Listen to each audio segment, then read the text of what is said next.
Hi friends, welcome to social team பது channel. Second Saturday leave விட்டோடனே நான் பண்ண மிகப்பெரிய வேலை இதுதான் ஃப்ரெண்ட்ஸ். ரேஷன் பச்சரிசி லாஸ்ட் மந்த் ரேஷனில் வாங்கினது, அதை அப்படியே எடுத்து டப்பாவில் போட்டு வச்சுருந்தேன்.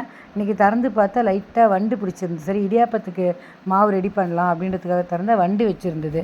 சரி, அப்படியே ஒரு துண்டை போட்டு போர்ட்டிக்கோல நல்லா வெயில் சுரீர்னு அடிச்சுது. பார்த்திங்களா, வண்டு ஓடுது பாருங்கள். இந்த சைஸில் குட்டி குட்டியாக வண்டு வச்சிருது. எப்பயுமே நான் அந்த வண்டு போகிறதுக்கு பிரிஞ்சி இலை, கொஞ்சம் கிராம்பு இதெல்லாம் போட்டு வைப்பேன். ஆனால் அது வண்டு எப்படி வந்ததுன்னு தெரியல. நல்ல வெயில் ஃப்ரெண்ட்ஸ். மணி ஒரு 12 மணி இருக்கும். இவ்வளோ வெயிலா அப்படின்னு சொல்லிட்டு மாடிக்கு போக முடியல. இப்படியே நான் ஒரு துணியை விரிச்சிட்டு அதில் அந்த பச்சரிசியை போட்டேன். ஒரு 5-6 கிலோ இருக்கும்.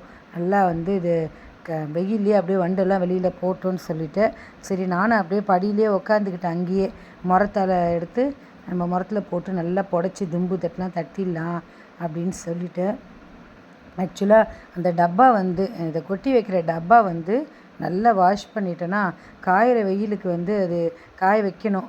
எப்படி காய வைக்கலான்னு பார்த்தா ஆடெல்லாம் போயிட்டு இருந்தது, தட்டி விட்டுடும். அதனால் வண்டியை முன்னாடி நிறுத்தியிருந்தேன் பாருங்கள். அந்த ஹேண்டில் பாரை தொங்க விட்டுட்டேன். 10 நிமிஷத்தில் பட்டு மாதிரி காஞ்சிருச்சு பாருங்கள். சீட்டு மேலே இன்னும் அப்படியே அடியெல்லாம் நல்லா காயட்டும். ஏன்னா திரும்ப அரிசி போட்டோன்னா இதுவாகிடக்கூடாது இல்லையா, பூச்சி வந்துடக்கூடாது அப்படின்னு சொல்லிட்டு. சரியான வெயில் ஃப்ரெண்ட்ஸ். கொஞ்சம் நஞ்ச வெயிலில் அப்படியே கால் பத்திக்குச்சு. மே மாதம் மாதிரி இருந்தது. சரி, ஓகே, நம்ம இதை புடச்சி எடுத்துடலாம் அப்படின்னு சொல்லிட்டு உட்காந்துட்டேன். அங்கேயே உட்காந்து கொஞ்சம் கொஞ்சமாக புடைக்கலாம் அப்படின்னு. நல்லா காஞ்சிருச்சு. அதாவது இந்த வண்டெல்லாம் ஹீட்டில் அப்படியே செத்து போயிடுச்சு. இப்போ நம்ம புடச்சி தட்டி எடுத்தோன்னு வச்சுக்கோங்களேன், அந்த தும்பெல்லாம் வெளியில் போயிடும். ஸோ இதை அப்படியே நம்ம தண்ணியில் வாஷ் பண்ணிவிட்டு வெயிலில் காய வச்சு அரைச்சி திரும்ப நல்லா உணர்த்தி வச்சிட்டோன்னா இடியாப்பத்துக்கு, கொழுக்கட்டைக்கு, இது எல்லாத்துக்குமே யூஸாக இருக்கும்.